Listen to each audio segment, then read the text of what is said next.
What's up, everybody? This is Del. Welcome to Del on Movies. And we are continuing this series where I rank my top 10 movies of every year from 2000 to 2025. And this is taking way too long. So I may even get to 2026 by the time it's all done. But anyway, we're up to 2011. And without any further ado, we're just going to go ahead and get started with my number 10 movie of 2011. And that one is You're Next. This is a super fun horror movie where there's big family gathering of this rich family, and they all have their significant others over, whether they be spouses or girlfriends, boyfriends, whoever.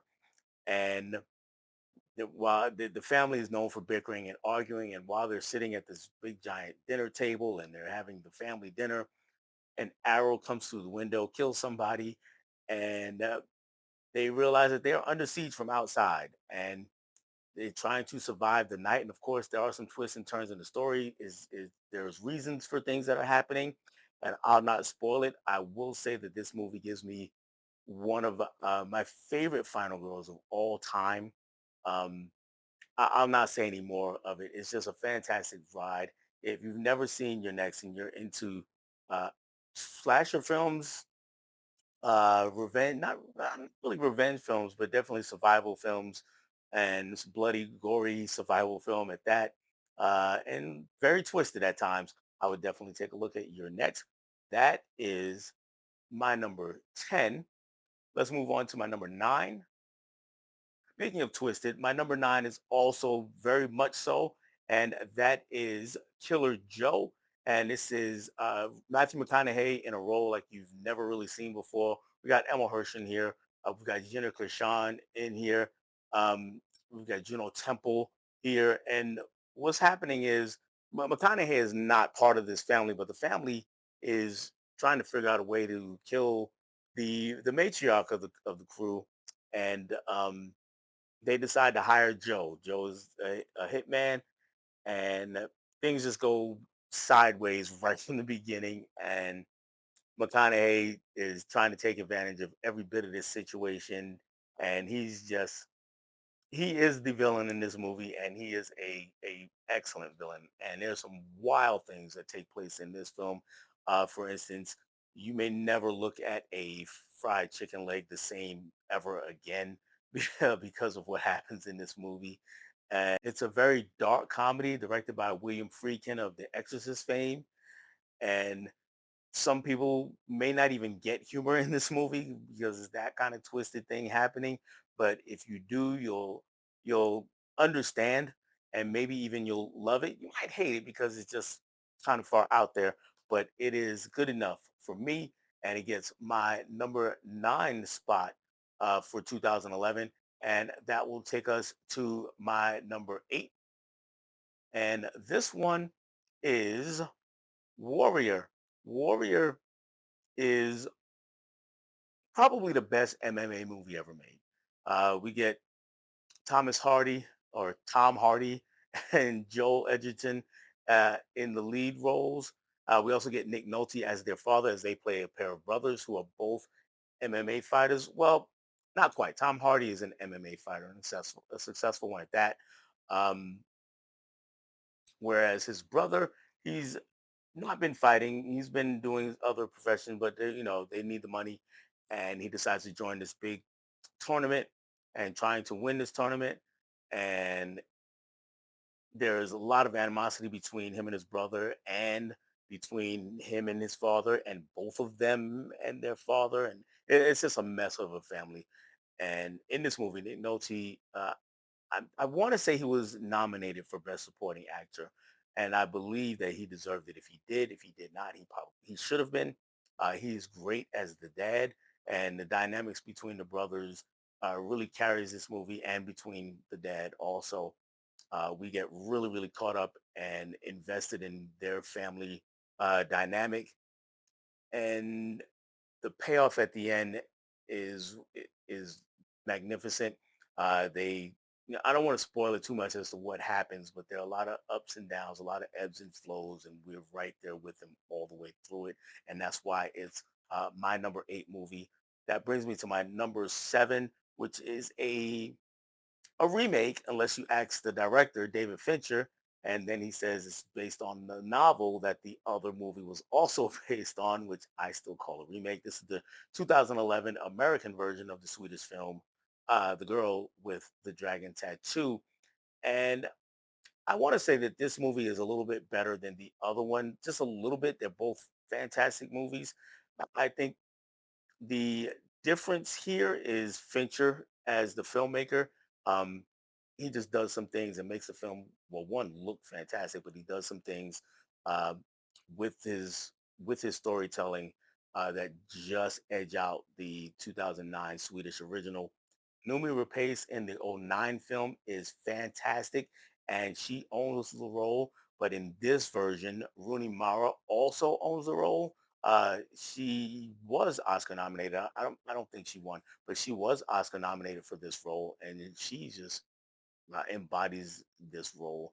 And so we get two different takes on the same character, and both are excellent. And for David Fincher, great film here. The Girl with the Dragon Tattoo. My number six is Drive, and this one is Ryan Gosling in the lead role, Carey Mulligan as the love interest. But it's an odd, quirky love story and a really quiet, slow-moving movie, at least at first. And then things explode, and we get this ultra-violent movie and it's fantastic. I love it. He's a getaway driver that for hire, and we see his skills right at the beginning of the film as he's driving for a couple of guys who just committed a heist, and he's you know, dipping and diving through the streets of LA and dodging both police on the ground and in the air, and that just lets us know who he is. But then from there, the movie kind of settles into this really slow, quiet groove. And so if you're not into that, I'm gonna say don't watch this movie. And Ryan Gosling is the lead character. He really doesn't even say much in this movie. There's very little dialogue for him. Not that there's really that little, but it's not worthy of a lead character normally, right? He's very shy, very quiet individual. In his day job, by the way, he is a stunt drummer for movies and television. Carrie Mulligan, she's going through a troubled marriage. She's moved in next door, and they take a liking to each other. And the reason I mention it is more to mention how they come to really fall in love.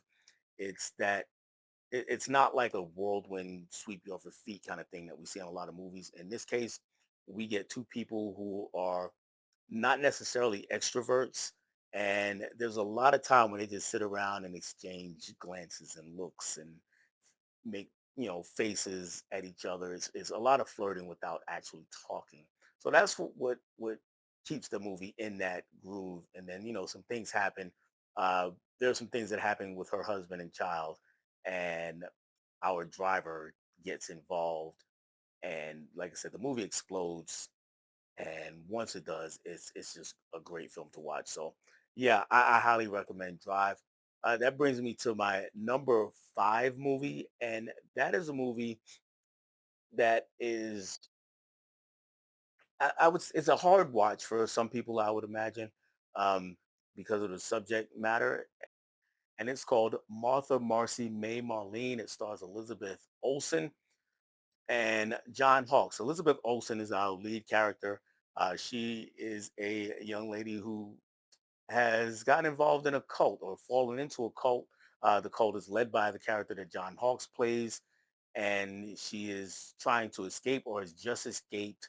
And we get a lot of flashbacks. She's reconnected with her sister in the film, and of course she's just going through all sorts of things, reliving the trauma and having a hard time readjusting to life.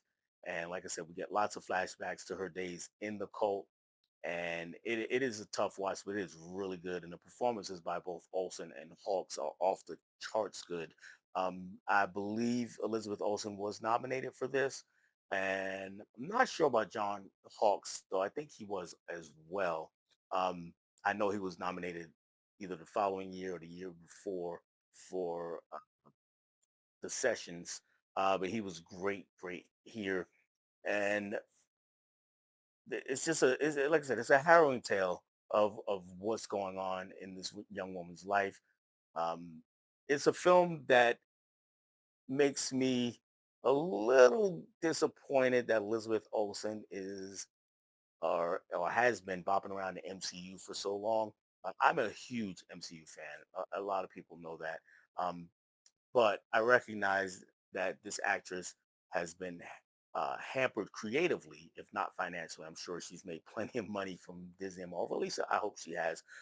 But creatively, she still does things here and there. But I think we could have gotten a whole lot more of her because she is a really good actress.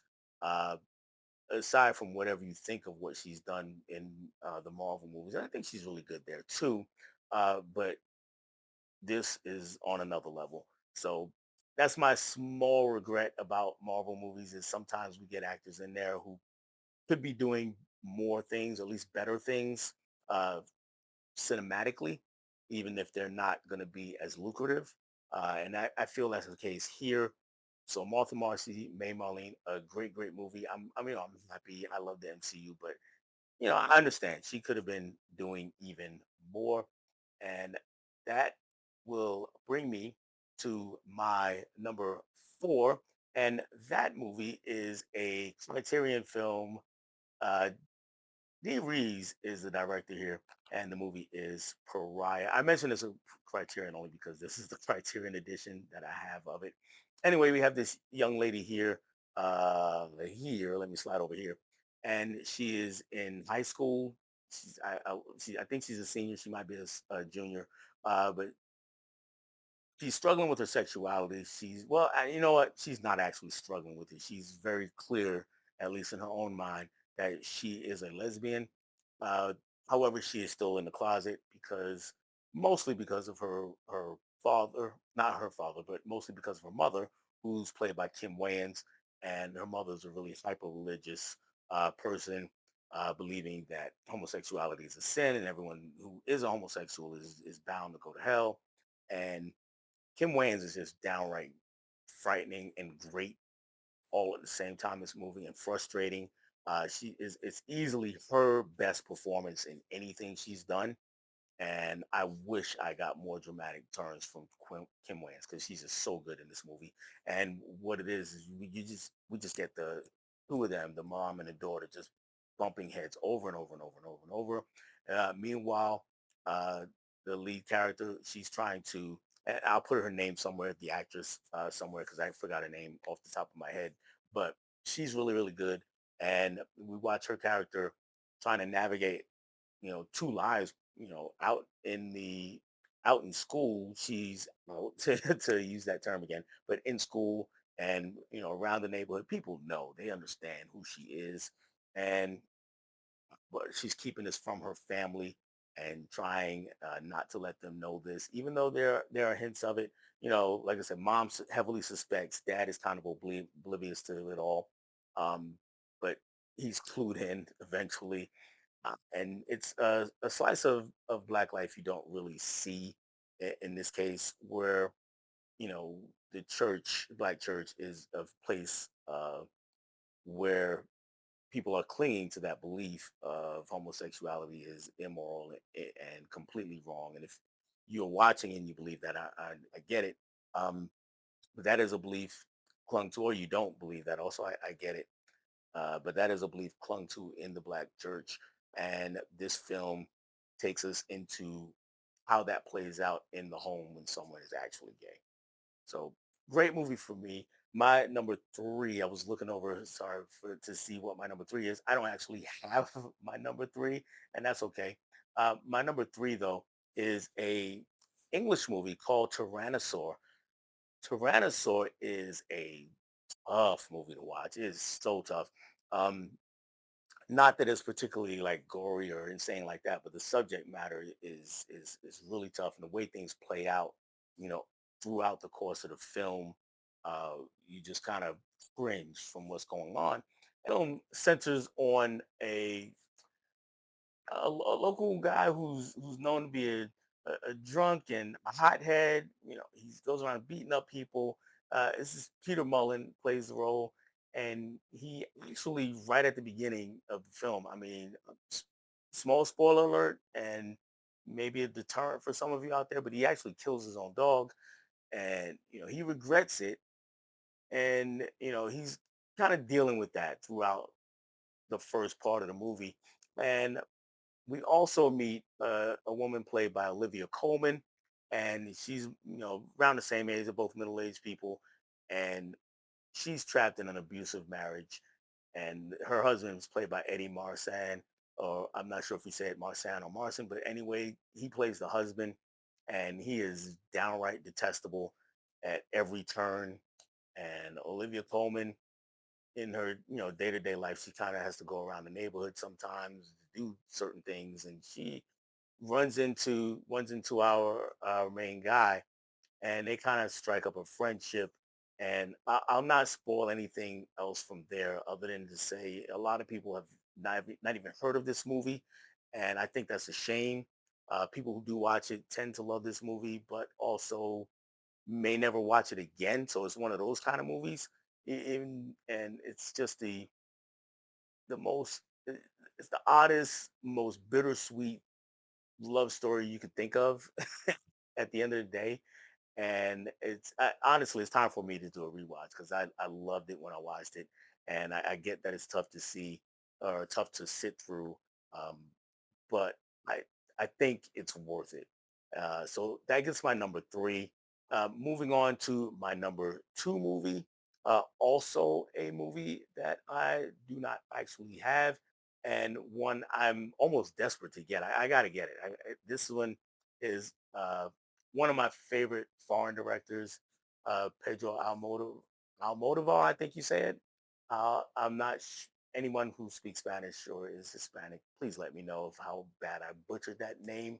But anyway, he directed this film called The Skin I Live In. It stars Antonio Banderas, and as a highly successful, world-renowned plastic surgeon.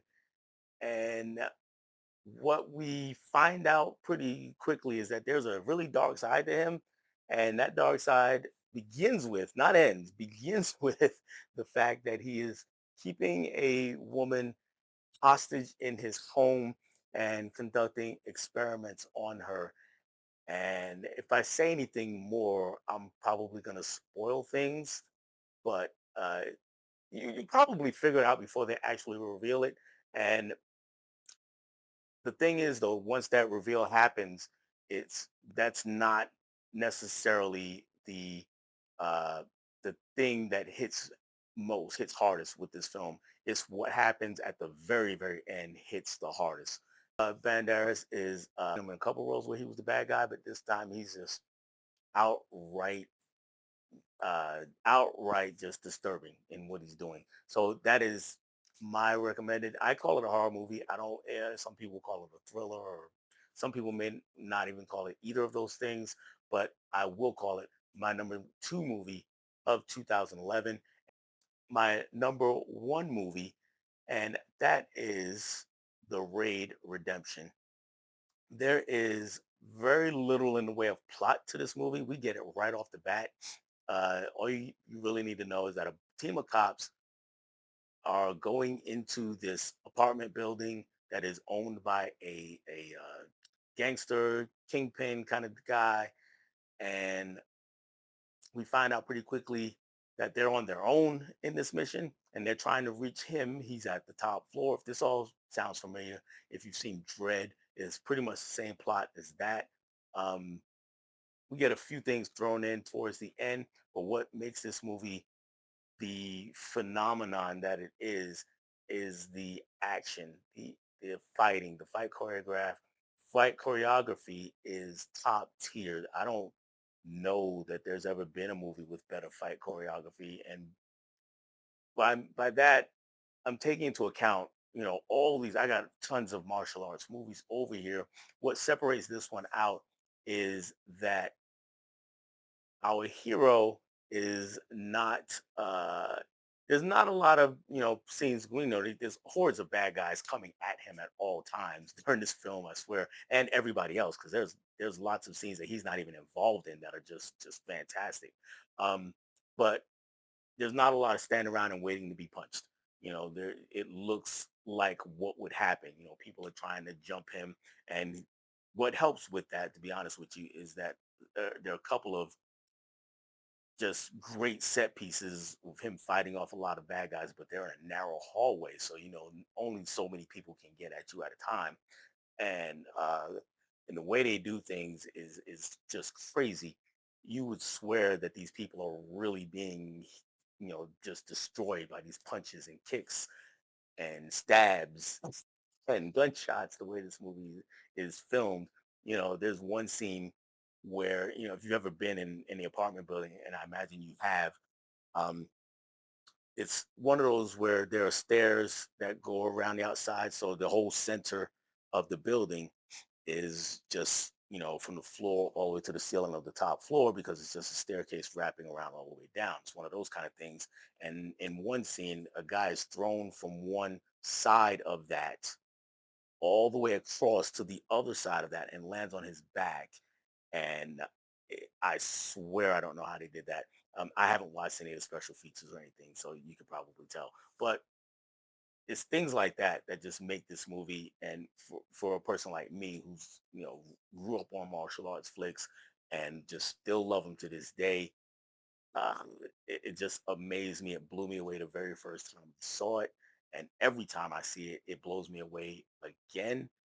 If gore is not your thing, because there's lots of gore in this movie, lots of blood happening, then don't watch it. But if you just want impactful violence in your martial arts films, this is the way to go. For me, for my money, it's right up there with some of the best martial arts movies of all time, if not at the top. So pretty easily against my number one for 2011. As usual, stick around, guys, because I have some honorable mentions. So movies that you did not see here may be on my honorable mentions. Check them out in the comment section below. Feel free to leave your top 10 lists. I love to see those, and I can comment on that, and we can have a conversation back and forth. But make sure you watch those honorable mentions again. That takes place right after I say thanks for hanging out with me. And if you've been here before, thanks for hanging out with me again. Bye.